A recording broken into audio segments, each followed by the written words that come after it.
Mrs. James Sharp.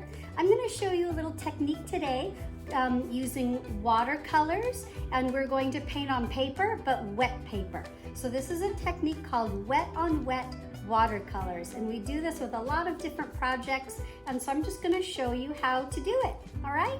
So this is how we're going to do it. So first we have a piece of paper, and I want you to write your name on the back first, because you can't do it later after your paper is painted. So I'm going to write my name,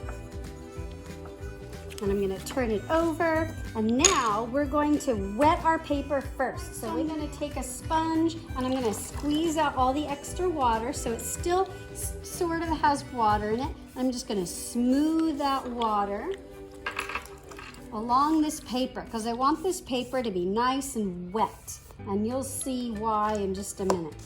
All right, you don't want to rub too much, but we want this nice and wet. All right, so that's wet enough. Now I'm going to start with blue, because this is going to be water, and later we're going to add some things to it. But I'm going to take this, and I'm just going to take my blue, and I'm just going to put it down. And do you see with the paper that's wet already, when I put down the color, it just kind of spreads out, and that's the idea.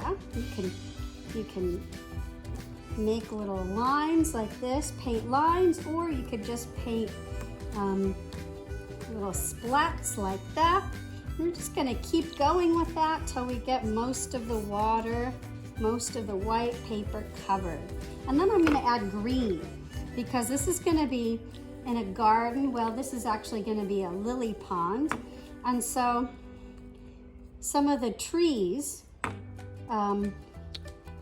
reflect in the water. So we've got some green, and you know water sometimes looks a little green too. So I'm just going to get some green, and it's just going to spread itself around, and we don't want to rub too much.